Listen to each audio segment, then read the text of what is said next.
오늘 말씀의 제목은 풍요의 시대 살 길은 어디에? 라는 것입니다. 풍요의 시대 살 길은 어디에 있는가? 라는 그런 뜻입니다.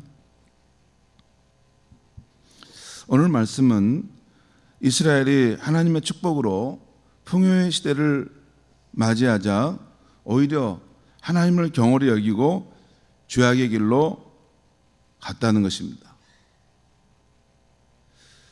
이 하나님께서는 최후의 경고로 그들이 잘못된 삶을 청산하고 다시 여호와를 찾으라는 것입니다. 오늘 1절에 3절까지 말씀을 보겠습니다. 이스라엘은 열매 맺는 무성한 포도나무라. 그 열매가 많을수록 재단을 많게 하며 그 땅이 번영할수록 주상을 아름답게 하도다. 이스라엘은 그 열매 맺는 포도나무라는 거예요.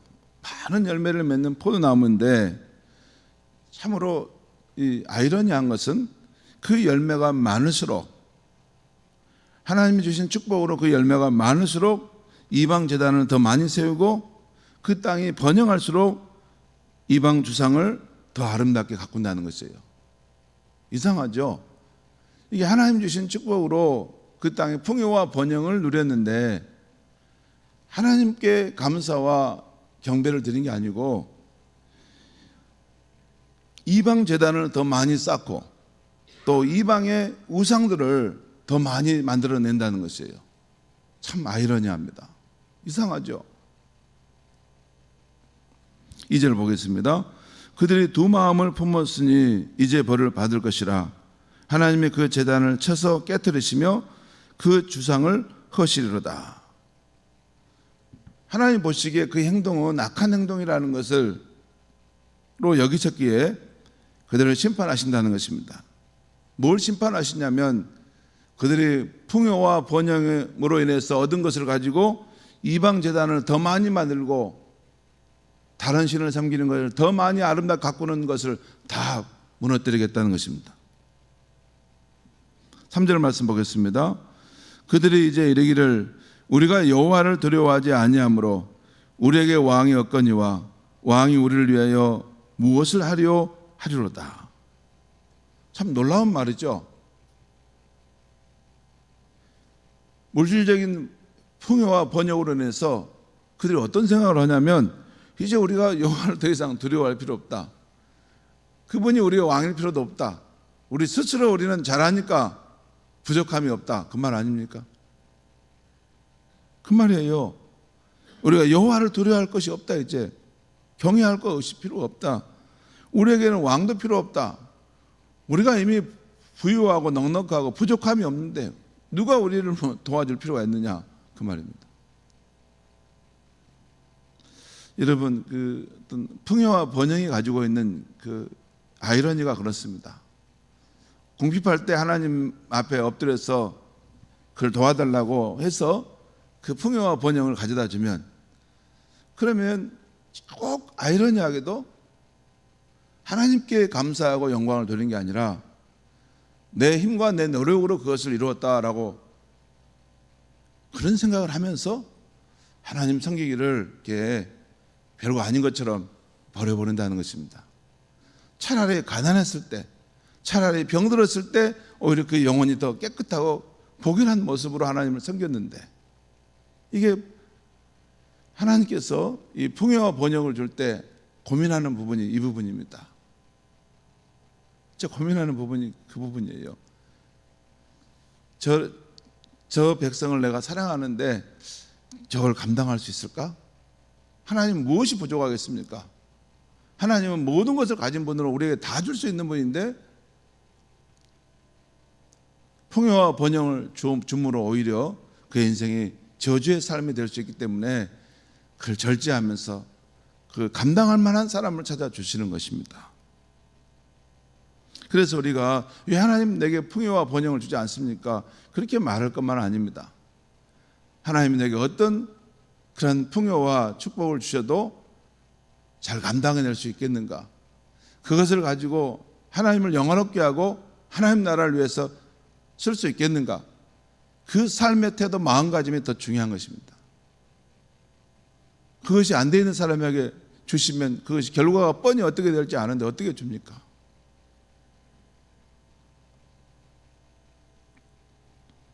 지금 이스라엘이 지금 그런 우려를 범한 것입니다. 열매를 많이 맺을수록 그 땅이 번영할수록 이제 하나님은 우리에게 별 필요 없다. 우리는 그분을 왕으로 섬기지 않아도 된다. 이런 모습으로 나아간 것이죠. 그래서 하나님께서 그대로 둘 수 없어서 결국 그들을 심판하신다는 것입니다. 그것이 오늘 5절부터 8절까지 나와 있습니다. 제가 읽겠습니다. 사마리아 주인이 베다인의 송아지로 말미암아 두려워할 것이라. 베다인은 베델의 송아지입니다. 여러분, 그 여로보암 1세가 북이스라엘을 창건하면서 베델에다 금송아지를 세웠죠. 예루살렘까지 갈 필요가 없다. 여기도 하나님이 계시니까 이 금송아지를 하나님으로 섬겨라 했던 것인데, 이 베델의 이 금송아지를 이름으로 말미암아 두려울 것이라는 것입니다. 그 백성이 슬퍼하며 그것을 기뻐하던 제사장들도 슬퍼하리니 이는 그의 영광이 떠나감이라. 여러분, 그 우상 숭배하는 사람들도 이게 뭐냐면 그런 큰 우상을 세워놓고 그 영광을 기리잖아요. 그 영광의 이런 세속적인 그런 영광에 의해서 이렇게 영향을 받아 살아요. 그런데 그들이 믿고 의지했던 그 세속적인 영광이 한순간에 무너진다는 것입니다. 그 영광이 떠나감을 볼 때, 우리가 이렇게 정말 의지할 수 있을 거라고 생각했던 이런 세상적인 부, 명예, 영광, 이것이 허무하게 다 무너져 버리는구나. 그것을 본다는 거예요. 6절을 보겠습니다. 그 송아지는, 여기서 그냥 송아지가 아니라 베델에 세운 금송아지, 우상의 극치를 말하는 것입니다. 그 송아지는 아수르로 옮겨다가 예물로 야렙 왕에게 드리니, 그러니까 그 금송아지를 전쟁에 의해서 패배하게 되면 다 뺏어가 버리지 않습니까? 그래서 아수르 왕이 그것을 자기 창고에 가져가 버린다는 것입니다. 에브라임은 수치를 받을 것이요. 여러분, 항상 에브라임은 북이스라엘의 가장 수가 많고 강한 지파를 말해요. 그러니까 에브라임을 말하면 이스라엘을 상징하는 뜻입니다. 에브라임은 수치를 받을 것이요, 이스라엘은 자기의 계책을 부끄러워할 것이며. 7절 8절입니다. 사마리아 왕은 우리에 있는 거품같이 멸망할 것이며 이스라엘의 죄 곧 아벤의 산당은 파괴되어 가시와 찔레가 그 제단 위에 날 것이니 그때 그들이 산더러 우리를 가리라 할 것이요 작은 산더러 우리 위에 무너지라 하리라. 그 멸망의 때가 오고 도시가 한순간에 이렇게 전쟁의 위협에 휩싸이니까 숨을 곳을 찾아가지고 큰 산들아, 작은 산들아, 우리를 덮어주라, 그 말입니다. 예수님께서 인자가 올 때 이 세상 종말이 있을 텐데, 그때 사람들이 인자가 오는 모습을 보고 통곡할 것이다 라고 하면서 산들아, 작은 산들아, 무너져서 우리를 덮으라 하는 표현을 예수님께서 말씀하시죠. 마태복음 24장에서 이 표현을 지금 갖다 쓴 것입니다. 그리고 그 다음 내용은 이스라엘 범죄에 대해서 하나님께서 이방 민족들을 불러 심판하신다는 것입니다. 민족들을 모아서 그 땅을 심판하신다는 것이에요. 그리고 그들의 목에 멍에를 메어 강제로 밭을 갈고 흙덩이를 갈게 하시겠다는 말씀입니다. 그것이 9절, 10절, 11절의 내용입니다. 그 다음에 12절, 13절 말씀 보겠습니다. 12절, 13절 말씀 제가 읽겠습니다. 12절, 너희가 자기를 위하여 공의를 심고 인애를 거두라. 너희 묵은 땅을 기경하라. 지금이 곧 여호와를 찾을 때니 마침내 여호와께서 오사 공의를 비같이 너희에게 내리시리라.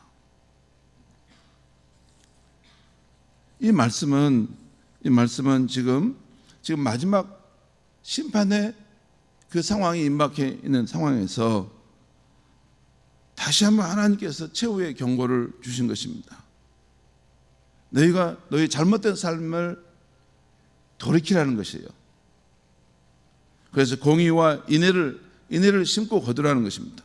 무엇보다 너희의 묵은 땅을 기경하라. 여러분, 묵은 땅이 어떤 것인지 아시죠? 예, 묵은 땅이 어떤 것인지 아시죠? 예, 논과 밭이 있는데 한 번도 밭을 이렇게 새로 갈아엎은 적이 없어요. 그래서 이게 5년, 10년 동안 이게 땅이 묵어버리면 거기다가 무엇을 심어도 열매가 나지 않아요. 이게 너무 경화됐기 때문에 이런 경화라는 말 아세요, 여러분? 너무 땅이 굳어져 있어가지고 씨앗이 그곳에 들어갈 수 있는 여지가 없는 거예요. 하나님의 말씀이 생명의 씨앗인데도 들어갈 수 있는 여지가 없다는 거예요. 너무 경화돼가지고 땅에. 그래서 그 땅을 뒤집어 갈아엎으라는 거예요. 부드럽게 하라는 것이에요. 부드럽게.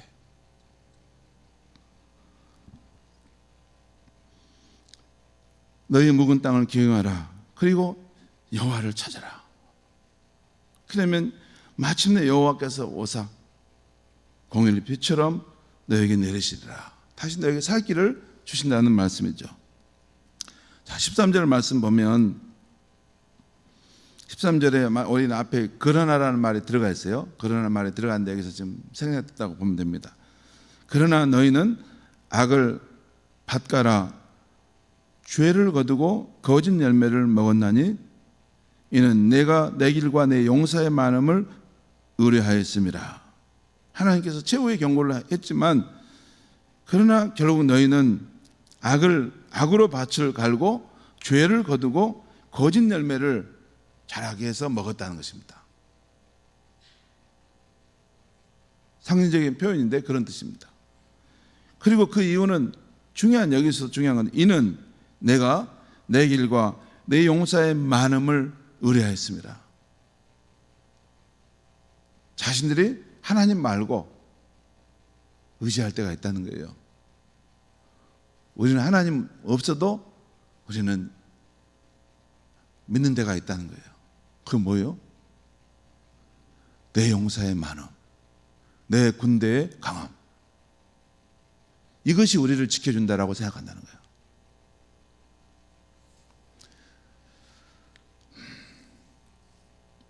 여러분, 우리나라가 지금 북한에 대비해서 군사력을 우리도 거기에 이렇게 대등할 수 있도록 자꾸 군사력을 개발하잖아요. 군사력을 개발하고 좋은 무기들을 만드는 것도 필요합니다. 그런데 그 군사력이 이 한반도 땅을 지켜줄 거라고 생각하면 큰 오산입니다. 역사는 그렇게 되지 않았어요. 전쟁이 발발하는 것은 한순간에 일어납니다. 제1차 대전, 제2차 대전이 일어날 때 여러분 사소한 일로 빵 터져가지고 이 국지전이 세계전쟁으로 일어나게 된 것이에요. 그러니까 우리가 군비를 북한과 맞설 수 있도록 준비하는 것도 필요합니다. 평화를 지키기 위해서도. 그렇지만 우리가 증강했던 그런 군사력이 우리를 지켜준다. 그건 하나만 알고 진짜 중요한 둘을 셋은 더 모르는 것입니다. 전쟁은 군사력 때문에만 오지는 않습니다. 다른 주변에 다른 문제들이 발생해가지고 전쟁의 상황에 휩싸이죠. 그렇습니다, 여러분.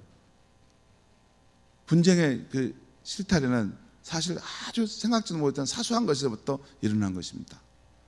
그러니까 우리가 군사력을 배양하고 그걸 갖추는 것도 중요하지만 우리 민족의 살 길은 정말 우리의 안전을 지켜줄 수 있는 하나님을 더 의지하고 신뢰하는 그 마음을 잃어서는 안 돼요. 참 그것이 너무나 중요한, 세상은 하나님 없기 때문에 그냥 내 힘으로 이걸 다 하려고 하잖아요. 그런데 사실 인간사의 일은 인간의 힘을 넘어서서 일어나는 일들이 너무 많습니다. 그것은 하나님이 통제하실 수 있는 거예요. 그래서 하나님을 신뢰하고 의지하는 마음을 결코 이 한국교회는 잃어버려서는 안 되는 것입니다. 자, 그 이후에 14절 이하의 말씀은 회개함이 없는 이스라엘이 하나님의 심판을 받아서 결국 전쟁의 날을 맞이할 것이다 하는 것이 오늘 본문의 결론입니다. 성도 여러분, 오늘 말씀은 이스라엘이 하나님의 심판을 받을 수밖에 없는 상황이지만 그래도 최후까지 이스라엘이 살 길을 하나님이 제시해 주고 있는 것입니다. 그 살 길은 자신들의 묵은 땅을 경영하고 여호와를 찾으라는 것입니다. 성도 여러분, 저는 오늘 호세의 말씀을 깊이 묵상할 때 이 말씀은 우리 대한민국의 상황과 많이 일치함을 느낍니다. 이 한반도 땅이 어떤 땅이었습니까? 여러분, 이 한반도 땅이 어떤 땅이었습니까? 지금 우리가 풍요와 번영의 시대를 맞이하고 있지만 원래 이 한반도 땅은 100년 전만 해도 1920년도만 해도 이 땅의 백성들은 심히 가난하고 소망이 없었습니다. 일제강점기에 그 통치를 받고 있었습니다. 그런데 하나님의 축복과 은혜로 이 민족이 그 고비를 넘어서고 이겨내면서 풍요와 번영의 시대를 맞이하게 되었죠. 그런데 하나님이 주신 풍요와 번영을 누리면서도 이 땅의 백성들은 하나님을 섬기고 하나님의 백성의 길을 걷는 삶을 자꾸 떠나는 것입니다. 세속주의적인 그런 삶의 방식으로 떠나가는 것입니다. 또한 우리가 가진 풍요와 번영 그리고 힘을 의지하면서 점점 더 하나님을 의지하지 않는 시대가 되어가는 것입니다. 그렇지 않습니까?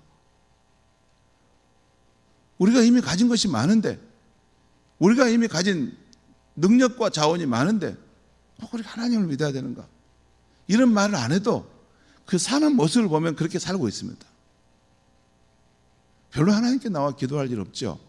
별로 하나님께 나와서 부르짖을 일 없습니다. 오히려 교회 와서 부르짖어 기도하는 사람 보면 좀 이상한 생각을 합니다.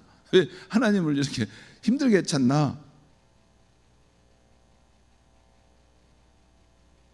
얌전히 조용히 믿을 것이지. 그건 자기 관점으로만 세상을 보는 것입니다. 아닙니다. 누군가에게는 이 세상이 너무나 위험한 세상으로 보이는 것입니다. 그래서 부르짖어 기도하는 것이고 하나님 살려달라고 기도하는 것입니다. 그런 사람들도 필요합니다.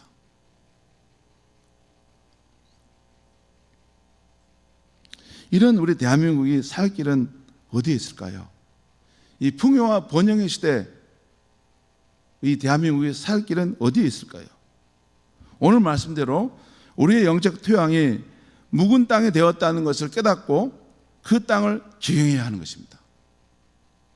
그 방법을 몇 가지만 잠깐 말씀드리면, 제가 설명하려면 끝이 없으니까 말씀드리면, 첫째는 대한민국이 태생하게 된 그 자리, 대한민국이 처음에 어떻게 태어난지 아시죠, 여러분? 구한말 그 상황에서 정말 가난하고 소망 없었던 그 상황에서 이 대한민국, 대한제국이 생겨났어요. 그리고 지금의 축복과 번영이 하나님께로부터 온 것임을 잊지 말아야 하는 것입니다. 개구리가 올챙이적 일을 모른다는 말이 있죠. 개구리가 돼가지고 올챙이가 됐던 적을 모른다는 거예요. 우리의 원래 자리는 영적으로 심히 가난하고 소망 없는 민족이었는데 하나님께서 이 백성을 긍휼히 여겨주셨다는 것을 잊지 말아야 한다는 거예요. 두 번째는 물질의 풍요와 번영의 시대일수록 우리의 정신과 영성은 메마르고 나태하게 될 수 있다는 것을 잊지 말아야 하는 것입니다. 사실 여러분, 제대로 생각해 보면 요즘 지금 2020년도에 대한민국에서 굶어 죽는 사람이 많을까요? 아니면 정신의 빈곤과 피폐로 병들어 극단적인 사살한 사람이 더 많을까요? 여러분 생각 어떻습니까? 제 생각에는 이 밥을 먹지 못해서 죽는 사람보다, 왜냐하면 풍요와 번영의 시대인데 정신이 피폐해지고 정신이 병들어서 우울감에 빠지고 공황장애가 빠지고 자살한 사람이 저는 더 많다고 생각합니다. 뭐가 더 위험한 겁니까? 물질이 없는 것이 더 위험합니까? 물질의 풍요와 번영이 더 위험한 겁니까? 잘 생각해 봐야 됩니다.